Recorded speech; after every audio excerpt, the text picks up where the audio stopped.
जेवढ्या लवकर सुरुवात कराल तेवढ्या लवकर उंचीवर जाल, तेवढा अधिक यश मिळवाल. निर्णय पटकन घ्या. काय करायचं? स्मशान श्रीमंत का? असे असंख्य लोक आहेत चौघांच्या खांद्यावर गेली तरी त्यांना कळत नाही आपल्यात कुठला गुण आहे. परमेश्वराला दिलेला तो गुण न वापरताच त्याच्या सैन्य चितेवर जातो आणि तिथंच राखून पडतो. अशा असंख्यांचे अलौकिक गुण त्या स्मशानात आहेत. म्हणून मी स्मशानाला सगळ्यात श्रीमंत ठिकाण मानतो. जग घडवायची ताकद त्या गुणांमध्ये होती, पण तुला त्याचा वापर झाला नाही ही आमची शोकांतिका आहे. निर्णय घ्या पटकन. एका प्रश्नाचं मला उत्तर द्या. चंद्रावर पहिलं पाऊल ठेवणाऱ्या मानवाचं नाव काय? नील आर्मस्ट्रॉंग. पण खरंच नील आर्मस्ट्रॉंगच चंद्रावर पहिलं पाऊल ठेवणार होता का? याचं उत्तर आहे नाही. एडविन सी अल्डारिन हा मुख्य पायलट होता अपोलो यानाचा, जो चंद्रावर गेला. त्याला स्पेस वॉकिंगचा अनुभव होता. तो अमेरिकन वैमानिक होता.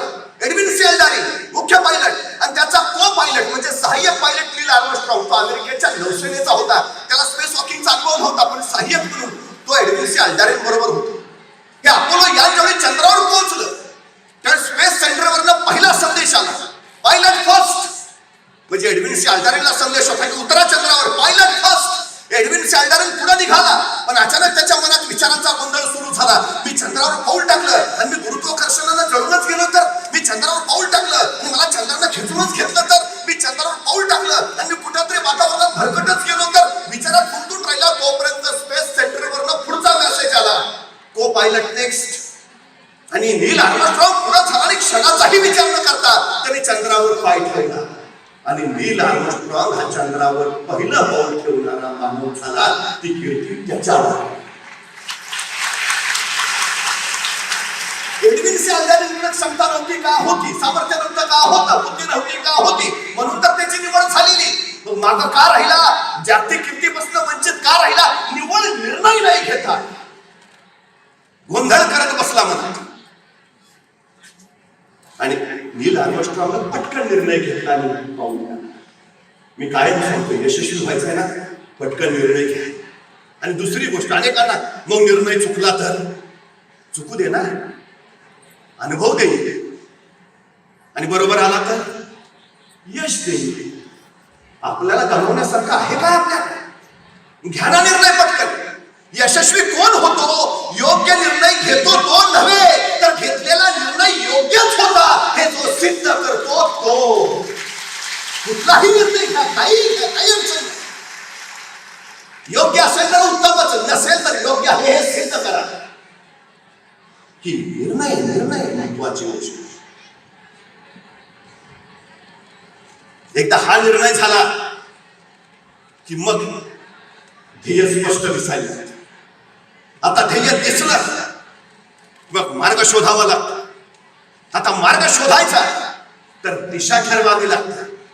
आणि एक गोष्ट लक्षात ठेवा, छत्रपती शिवाजी महाराज आपल्या 50 वर्षाच्या आयुष्यात एकदाही पराभूत झाले नाहीत. एकदाही. याचं कारण काय माहितीये? प्रत्येक प्रसंगात त्यांनी विजय मिळवला. याचं कारण काय? तुम्ही काम किती करता याला महत्व नाही, तुम्ही अभ्यास किती करता याला महत्व नाही, तुम्ही तुमच्या कामाचं नियोजन कसं करता, तुम्ही तुमच्या अभ्यासाचं नियोजन कसं करता हे सगळ्यात महत्त्वाचं. 50 वर्षाचं आयुष्य महाराजांचं, आणि 50 वर्षाच्या आयुष्यात एकही घटना अशी नाही, एकही प्रसंग असा नाही की ज्याचं महाराजांनी नियोजन केलं नाही. अहो ते जाऊ द्या, आईच्या गर्भात असतानाच त्याच्या आयुष्याचं नियोजन ठरलंय. असा जर कोणी महापुरुष या सृष्टीत जन्माला आला असेल तर छत्रपती शिवाजी महाराजांशिवाय दुसरं नाव नाही. जन्माला यायच्या आधीच ठरलंय का जन्माला यायचंय, जन्माला यायच्या आधीच ठरलंय जन्माला येऊन काय करायचं आहे. अचूक नियोजन आहे 50 वर्षाचं. महाराजांच्या आयुष्यात 50 वर्षाचं फक्त एकाच गोष्टीचं त्यांनी नियोजन केलं नाही, फक्त एकच, ती म्हणजे त्यांचा मृत्यू. फक्त त्याचंच नियोजन. 40,000 फौजनिशी अफजल खान चालून आला आणि अवघ्या 750 गवळीनिशी महाराजाला सामोरे गेले. अफजल खानाचा कोतळा बाहेर काढायला महाराजांना फक्त 2 मिनिटं लागली. पण या 2 मिनिटाच्या यशस्वीतेसाठी महाराजांनी तब्बल 1 वर्ष नियोजन केलं होतं. तब्बल 1 वर्ष. ह्या एका वर्षाच्या नियोजनाच्या बळावर महाराज 2 मिनिटात अफजलखानाचा पुतळा काढू शकते. रात्रंदिवस अभ्यास करतो, उपयोग नाही. हे अपार कष्ट करतो, उपयोगच नाही. नियोजन हवं, भान राखून योजना आखाव्यात आणि बेभान होऊन त्या अंमलात आणाव्यात. हे यशाचं सर्वोत्तम सूत्र आहे. हे महत्वाचं. एक गोष्ट कायम आम्ही लक्षात ठेवायला, नियोजन नियोजन फार फार. आईन्स्टाईन असं सांगतो की जर मला कोणी 1 तासाचं काम सांगितलं तर त्या 1 तासाच्या कामासाठी मी 50 मिनिटं त्याच्या नियोजनात घालवीन आणि 50 मिनिटाच्या नियोजनाच्या बळावर तासाभराचं ते काम मी फक्त 10 मिनिटात नक्की. कोण म्हणतो तुम्हाला 18 तास अभ्यास करावा लागतो? गरज नाही. पूर्वी म्हणायचे असे की एखाद्या क्षेत्रात जर मास्टरी मिळवायची असेल तर त्या क्षेत्रासाठी तुम्ही कमीत कमी 10,000 तास दिले पाहिजे.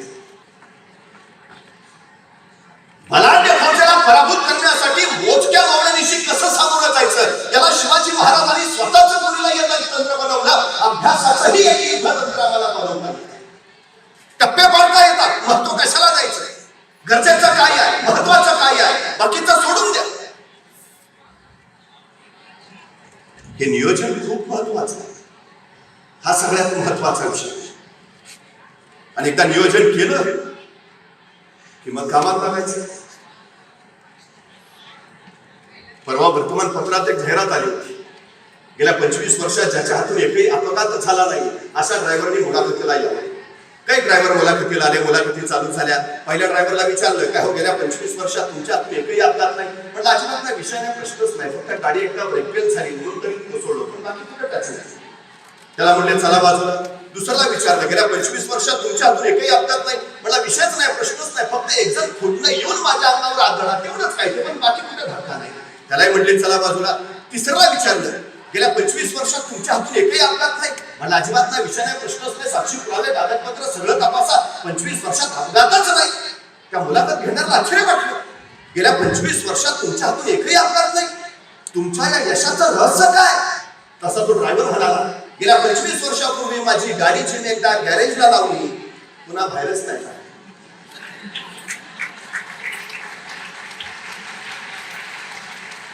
गाडी बाहेरच नाही काढली तर अपघाताचा विषयच. पण गाडी रस्त्यावरच नाही आली तर ध्येयापर्यंत पोहोचताही आयुष्यात कधी येणार. ध्येयापर्यंत पोहोचायचं असेल तर गाडी बाहेर काढावीच लागेल. आणि प्रवास म्हटला, रस्ते म्हटलं तर टक्के टोपे, ऊन वारा वादळ पाऊस संकट येणारच. त्याला भिडायची ताकद सुद्धा असायला हवी. सगळ्यात महत्वाचं मी वारंवार सांगतो, संकट तुम्हाला कधीच पराभूत करत नाहीत. संकटांची भीती तुम्हाला पराभूत करून टाकते. खर तर 95% माणसांच्या समोर संकट येतच नाहीत. हे 95% माणसं संकट येणार आहेत म्हणूनच अधिक आहेत. भीती हा सगळ्यात मोठा शत्रू, सगळ्यात मोठा. आणि ज्याला भीती आहे ना त्यानं परीक्षेला बसूच नाही. ज्याला भीती वाटते ना त्याला रस्त्यावर उतरूच नाही. पण एक गोष्ट सांगतो, प्रत्येकाला भीती वाटते कशाची ना कशाची. मग भीतीवर विजय कसा मिळवायचा? सर्वोत्तम बचावाचा एकच मंत्र आहे, आक्रमण. पळून जाऊन तुमचा बचाव होणार नाही, माघार घेऊन तुमचा बचाव होणार नाही. तुम्हाला बचावायचं असेल तर तुम्हाला आक्रमणच करावं लागेल. भीती तेव्हा जाते. स्वामी विवेकानंद आंब्याच्या बागेत फिरत होते. आंब्याच्या बागेत एका आंब्याच्या झाडावर चढले आणि आंबे तोडत होते. तेवढ्यात रखवालदार धावत आला आणि विवेकानंदांना भीती घालावी म्हणून रखवालदार म्हणाला, हे खाली उतर त्या झाडावरून, त्या झाडावर भूत आहे. विवेकानंदांनी एकदा झाडाकडे नीट बघितलं आणि रखवालदारला म्हटले, भूत आहे? मग असं करतो, आधी त्याला भेटतो आणि मग खाली उतरतो. ही निर्भयता कधी येते? संकटाला भिडल्यानंतर.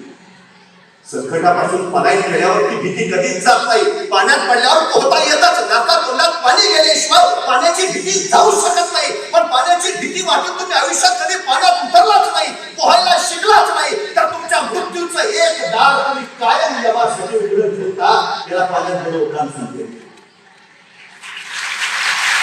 शिकून घेणं पोहायला अडचण काय? भीती वाटेल सुरुवातीला, पण घुसणार आणि एक गोष्ट लक्षात ठेवा, यशस्वी व्हायचं आहे ना, धोका पत्करावाच लागतो. असा यशस्वी माणूसच तुम्हाला दिसणार नाही की ज्यांनी आयुष्यात कधी धोकाच पत्करला नाही. अजिबात अजिबात. रिस्क फॅक्टर हाच यशाचा फॅक्टर आहे. तुम्ही किती धोका पत्करता याच्यावर ठरतं तुमचा यश किती मोठा असता. धोका घ्यावाच लागेल, पत्करावाच लागेल. बऱ्याच वेळा लोक धोका धोका धोका म्हणूनच पाऊल उचलत नाही. ही आमची सगळ्यात मोठी अडचण. यशस्वी झालेल्या माणसांची उदाहरणं बघा, आणि सातत्यानं धोका पत्करायची तयारी केली. मग मी नापासून झालो तर, मग मला जमलंच नाही तर, मग मला आठवलंच नाही तर. ही सगळी कारणं कशाची द्योतक आहेत माहिती आहे? स्वतःवर विश्वास नसणे, आत्मविश्वासाचा अभाव. आत्मविश्वासाचा अभाव निर्माण कसा होतो? स्वतःचं पूर्ण ज्ञानच नसतं. असं आहे का हो काही? याला 100 ग्रॅम मेंदू दिला, त्याला 500 ग्रॅम आहे. नाही, तो जरा हुशारच आहे, 800 ग्रॅम असेल. नाही हो, प्रत्येकाला सारखंच दिलंय. नाही, अभिजित वंजारी मोठे आहे. अहो, दिवसाचे त्यांना 48 तास मिळतात, आम्हाला 24च. मग आम्ही कसे त्यांच्यासारखे मोठे होणार? असं झालंय का कधी? त्यांना 48 तास, आम्हाला 24 तास? नाही, प्रत्येकाला दिवसाचे 24 तासच मिळतात. पण मिळालेल्या 24 तासाचा कोण कसा किती अचूक आणि अधिक वापर करतो त्याच्यावर त्याचं यश ठरतं. सगळ्यांना सारखंच दिलंय, कुणाला कमी जास्त नाही, सगळ्यांकडे तेच आहे. पण माणसांची अडचण काय माहिती आहे? जास्त वापर केला आणि झिजून गेलो तर. अरे नाहीच केला तर गंजून जाशील, त्याचं काय? एक वेळ झिजून गेला तरी चालेल, गंजून जाऊ नका, कारण त्याच्यासारखं दुसरं दुर्दैव नाही अजिबात. आणि एक सांगतो, माणसं कामानं कधीही मरत नाहीत. माणसं कामाच्या ताणानं मरतात. आणि ताण कधी वाढतो? काम साठवत राहिलं की, रेंगाळत ठेवलं की, मग अचानक आता कसं व्हायचं हा प्रश्न सतावतो. त्यामुळे यशाचा दुसरा सगळ्यात महत्वाचा मार्ग आहे सातत्य, चिकाटी आणि चिवटपणा. हे गुण त्याच्यात आहेत ना, त्याच्यात बाकी दुसरा कुठला गुण नसला तरी चालेल. एक पाण्याचा थेंब वज्रासारख्या कडक पथरावर सतत सतत सतत आदळत असतो. एका थेंबात ताकद किती, पण त्या दगडाला सुद्धा तो भेद पडतो. ताकद थेंबाची नाही, ताकद त्या अविरत सातत्यानं पडणाऱ्या थेंबाच्या सातत्याची आहे. हे लक्षात घ्या. काही केला, कुठल्याही क्षेत्राचा अखंड अविरत सतत काम करत राहा, सातत्य ठेवा, यश मिळणारच. ही सगळ्यात महत्वाची गोष्ट. हे सातत्य महत्वाचं आहे. सातत्य तुम्हाला माहिती आहे, एका तत्ववेत्याला कोणीतरी प्रश्न विचारला, हे जग कधी संपेल? तर तो म्हणाला, ज्या दिवशी एखादी मुंगी एखाद्या जागी निवांत आरामात करत बसलेली तुम्हाला दिसेल, त्या दिवशी समजून जा जगाचा अंत जवळ आहे. आतापर्यंत कुणाला अशी मुंगी बसलेली निवांत दिसली नाही. 4 महिन्याच्या पावसाळ्याची पेरणी करण्यासाठी ती 8 महिने अविरत काम करत असते. अविरत. ती मुंगी केवढीशी, तिचा जीव केवढासा आणि अखंडपणे काम करते. मग कामानं जर माणसं म्हणत असतील तर एका दिवसाच्या हेलपाट्यानं मुंगी लगेच रात्री मारायला पाहिजे. पण मुंगीचं आयुष्य किती आहे माहिती? अविरत काम करणाऱ्या मुंगीचं आयुष्य, मुंग्यांच्या काही प्रजातींचं आयुष्य हे 30 वर्षाचं. 30 वर्षापर्यंत जगतात मुंग्या अविरत काम करून. त्यामुळं तुम्हाला जास्त जगायचं असेल तर सतत कार्यरत राहा. हा जास्त दीर्घायू होण्याचा सर्वोत्तम मार्ग. सतत कार्यरत राहा, सतत. आणि शिस्त ही मुंगीकडनं शिका. तिचे राग चुकलेली तुम्हाला कधी दिसणार नाही, अजिबात नाही. आणि त्याच्यापेक्षा महत्वाचं, मुंग्यांना दृष्टी नसते. मुंग्यांना डोळे नाहीत, जे दिसतात ते डोळे नव्हेत. तिला दिसतच नाही. मुंग्या आंधळ्याच असतात, पण तरीही तिचे राग चुकत नाही. याचं कारण राणी मुंगी पुढे जाते, केप्टाईन नावाचं रसायन ती सोडते आणि त्याच्या वासावर बाकीच्या मुंग्या त्या रांगेत पुढे जात असतात. ही शिस्त शिकायची असेल ना तर ती मुंग्यांकडनं शिका. एवढा सजीव आहे. एवढं असं हे यश असं उगाच नाही. तिच्या आयुष्यात सुद्धा धोका आहे. कुणीतरी पाय दिला आणि मी मेले तर कशाला 4 महिन्याच्या बेबीची काळजी करू, राहू द्याला बघू पुढचं पुढं असं मुलगी म्हटली तर नाही म्हणत. ती धोका पत्करते, हर क्षणी धोका पत्करते.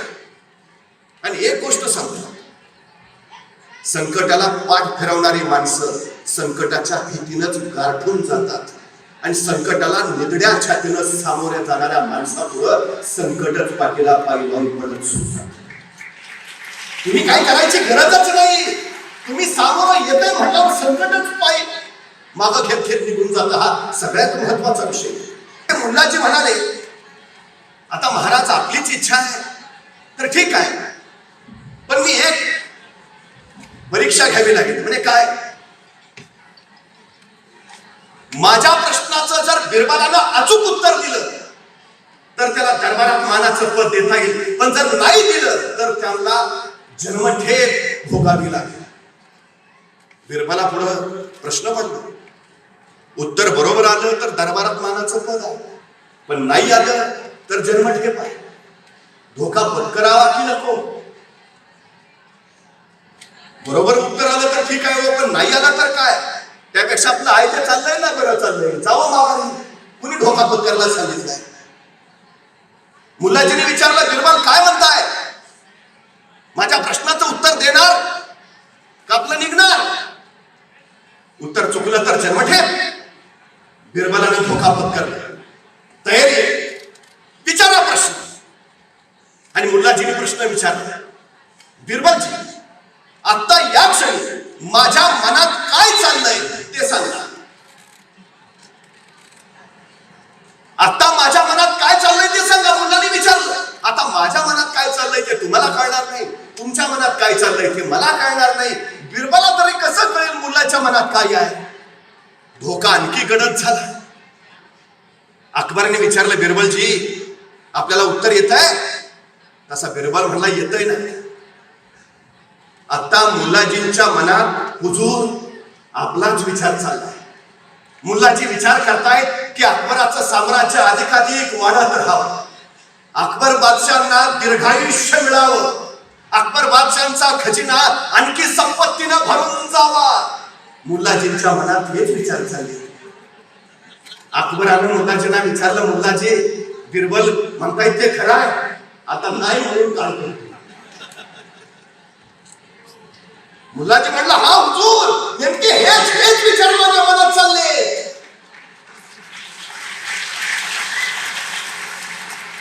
झाला ना बिरबल अकबराच्या दरबारातलं नवरत्न. सुरुवातीला धोका वाटतो, पण आत गेलो की धोका होताच कुठं असंही लक्षात येतं. त्यामुळे सगळ्यात महत्वाची गोष्ट, रणाच्या बाहेरून रणाचा अंदाज कधी लावू नये. युद्ध जिंकायचं असेल तर रणात पाऊल ठेवल्याशिवाय, लढल्याशिवाय, फिरल्याशिवाय माघारी फिरू नये. हा यशाचा सगळ्यात मोठा मार्ग आहे, सगळ्यात. आणि या जगातला कुठलाही धोका पत्करायचं सामर्थ्य तुमच्या ठायी आहे, तुमच्यातली क्षमता आहे, हे पहिलं लक्षात ठेवा. सगळं आपल्या, सगळं. मी परवा एका मुलाला विचारलं, काय रे म्हटलं, 100 मीटर पळशील का? तो माझ्याकडेच बघत बसला पासून. माझ्या लक्षात आलं. मी त्याला विचारलं, काय खेळ खेळतोस का? नाही. तर मला सगळे खेळ खेळतो, क्रिकेट खेळतो, फुटबॉल खेळतो, हॉलीबॉल खेळतो, बॅडमिंटन खेळतो. हा म्हणलं, एवढे सगळे खेळ खेळतो, दिवसभर मैदानावरच असतोस का काय? तो मला मैदानावर नाही, मोबाईलवर खेळतो. म्हणलं, मग बरोबर आहे, तुला 100 मीटर अंतर कळणार कसं?